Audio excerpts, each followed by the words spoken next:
Telugu Desam party నేతలు ఒక పండుగలా జరుపుకునేది మహానాడు.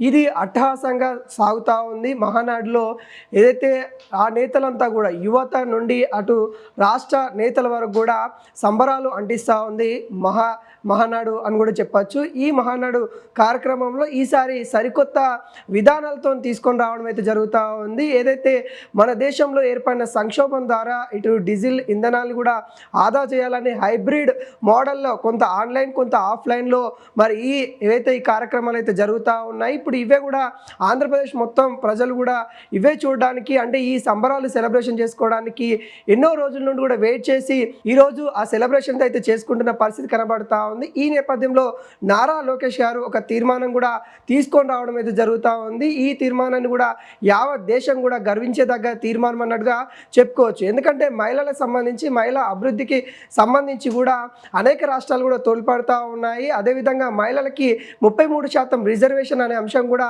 ఇప్పుడు చర్చనీయంగా అంశంగా చెప్పుకోవచ్చు.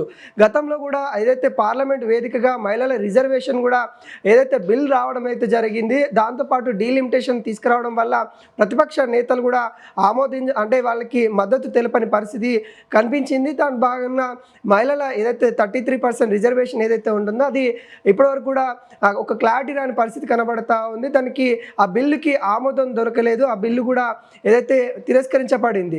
అయితే ఆంధ్రప్రదేశ్లో వచ్చే ఎన్నికల్లో 2029 సార్వత్రిక ఎన్నికలలో మహిళలకి అత్యధిక శాతం అంటే 33% రిజర్వేషన్ ఏదైతే కల్పించాలని కోరుతా ఉన్నారో అంత శాతం కల్పించే విధంగా తెలుగుదేశం పార్టీ కీలకమైన నిర్ణయాలు అయితే తీసుకుంటా ఉంది.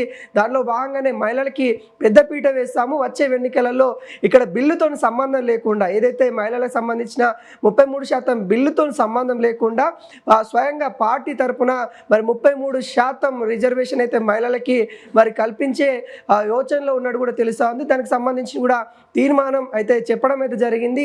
తెలిసిన తర్వాత మహిళలు కూడా చాలామంది రాజకీయంగా ముందుకు రావాలనుకున్న వాళ్ళు కూడా సంతోషం అయితే వ్యక్తం చేస్తూ ఉన్నారు. ఎవరైతే రాజకీయంగా మహిళలు గడప దాటి ముందుకు రావాలంటే కూడా కొంత ఆలోచించాల్సిన పరిస్థితి ఏర్పడింది ఇప్పుడు ఉన్న రాజకీయ కోణంలో. కానీ అలాంటి ధోరణులన్నీ కూడా చెక్కు చెదరయ్యే విధంగా ఆంధ్రప్రదేశ్ రాజకీయాలలో మహిళలకి ఉన్నత స్థానం కల్పించాలి అంటూ రిజర్వేషన్ పార్టీ తరపున 33% రిజర్వేషన్ ఇవ్వడానికి సిద్ధమైనట్టు కూడా తెలుస్తూ ఉంది. అదేవిధంగా నాయకత్వాన్ని కూడా బలోపేతం చేయడానికి ఎవరైతే మాట్లాడతారో ప్రజల గురించి ఎప్పుడైతే తప్పిస్తారో పనిచేస్తారో వాళ్ళందరినీ కూడా ముందుకు తీసుకొచ్చే విధంగా ముఖ్యంగా మహిళా నేతల్ని మహిళా కార్యకర్తల్ని ముందుకు తీసుకురావాలనే ఆలోచనలో ఇటు టీడీపీ ఉన్నట్టు కూడా కనబడతా ఉంది. ఇక్కడ ఏవైతే కార్యక్రమాలు జరుగుతూ ఉన్నాయి ఇవి రాష్ట్ర అభివృద్ధికి ఏవైతే 2029 ఎన్నికలకి ఒక రోడ్ మ్యాప్ అని కూడా చెప్పుకోవచ్చు. ఆ రోడ్ మ్యాప్ కోసం ఏవైతే సిద్ధమవుతా ఉన్నారో ఒక మరింత బలోపేతంగా మరి టీడీపీ అయితే రాబోతున్నట్టు కూడా